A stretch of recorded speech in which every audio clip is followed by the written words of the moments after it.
Mark Rogers TV, the voice of college football, breaking down Oklahoma. The Sooners go to camp here in about 3 weeks. Don't have an exact date. We got Jason Ray on the line from Last Word on College Football. If you like the content, then just hit the like button. And also, if you enjoy the content, then others will as well. So share the videos out on social media. If you subscribe here, hit that bell for the notifications. That way you know when we're going live. Wide receivers, always a constant at Oklahoma, although the group last year wasn't stellar, wasn't vintage, but still capable, of course. Charleston Rambo, after 43 catches in 25 the last 2 years, moves on to Miami. And I see three just top-rate wide receivers in this 21 class headed up by Mario Williams. So how does that group look for this fall? Yeah, I think a lot of people will think that Oklahoma, struggled a little bit, to your point, from the receiver perspective. I think, there was a little bit of a drop-off from CeeDee Lamb to, Charleston Rambo looked to be kind of the heir apparent there, being the number one wide receiver. Struggled a little bit at the offset, really is not a number one guy.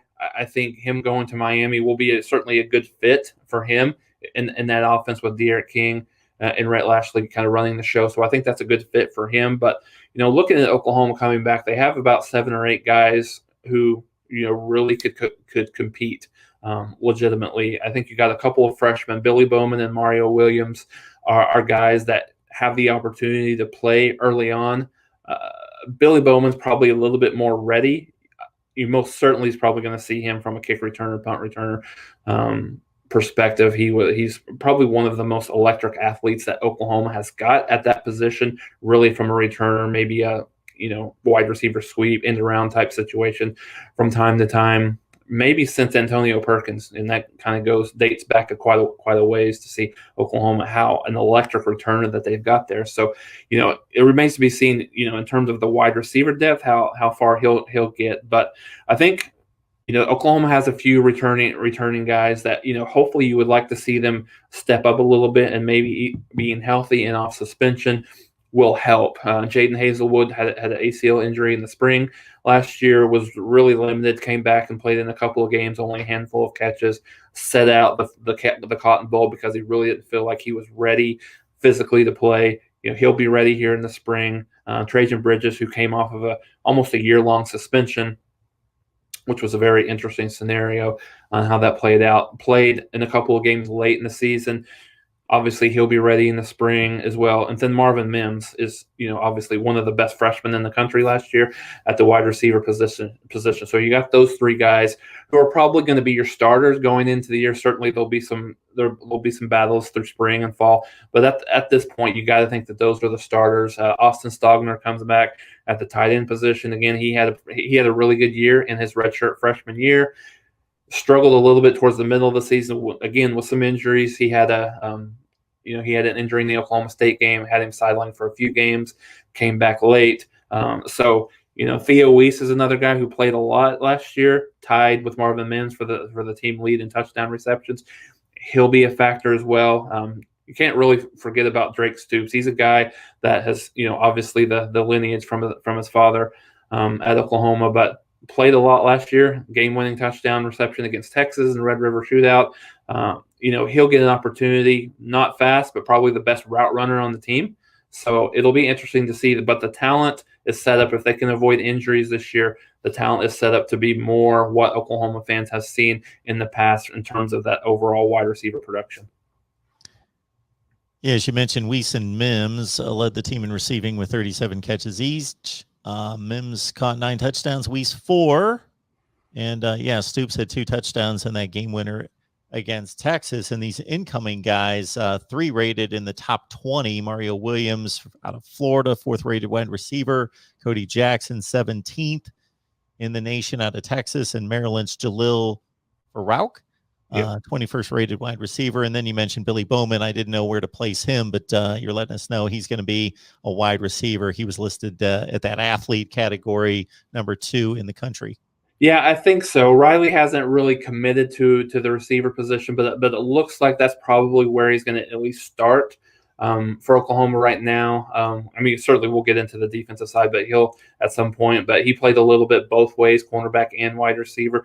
Skill set seems to be just to get on the field quicker, really from a specialist or a wide receiver position. So yeah, Oklahoma's got a lot of talent, and I think the big part of, for Billy Bowman and Mario Williams is they're here in the spring. Farouk is not going to be here until the fall. So Cody Jackson is there as well. Cody Jackson, he might end up being kind of one of the forgotten guys, even from us just talking about that now. There's not been a lot of not a lot of fanfare over him, just in terms of just maybe Bowman and Mario Williams have overshadowed him just a bit, but it'll be interesting to see if he's able to make it in that mix. But like I said, we've got, Oklahoma's got 8 or 9 guys that really have an opportunity to make a move and really play a lot, because, Riley likes to shuffle those wide receivers in and out a lot overall, just to get, different matchups and different sets. So it'll be interesting how that manifests itself. And we really didn't talk a whole lot about, Oklahoma's H-back position, which is Mikey Henderson and Jeremiah Hall.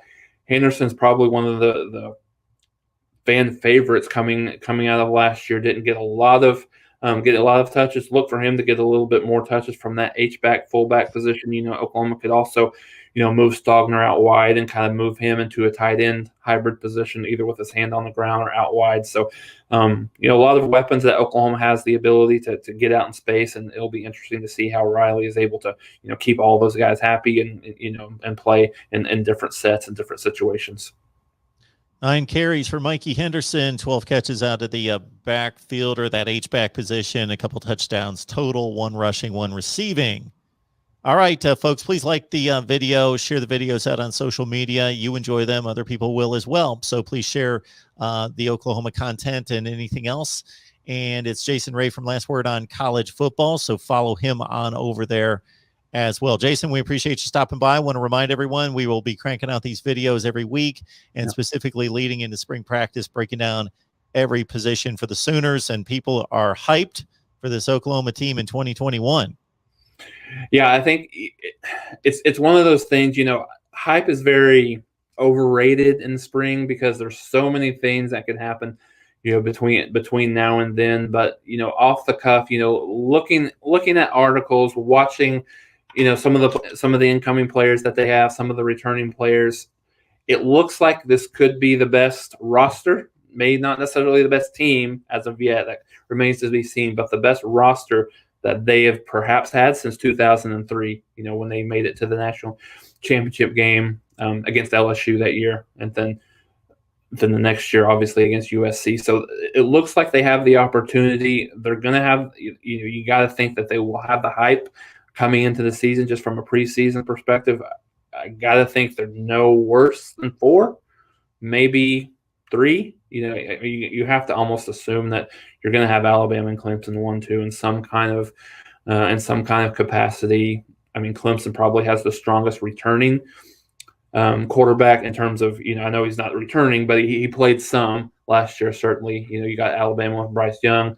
Not sure exactly who Ohio State's going to have, from a quarterback position. So you got to think that Oklahoma's probably in the 3 to 4 range, coming into the season. So, a lot more excitement just from a roster perspective. And I think, and we'll get to this in future videos, but the offense is there. It's been there. It's been consistent. I think the excitement is more on the defensive side. I think people around Norman really think that Oklahoma has a defense, certainly in 2020, but even more so in 2021. They will have the defense to be able to compete for a national championship, not necessarily something that's just going to hold them back like this has happened in previous years.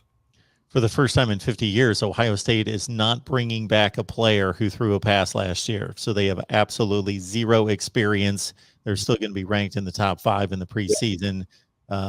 They've got like a 3-man battle between 4 and 5 stars, but no experience. All right, Jason Ray, Last Word on College Football. Jason, we always appreciate the time. All right, great, Mark. Thanks for having me on.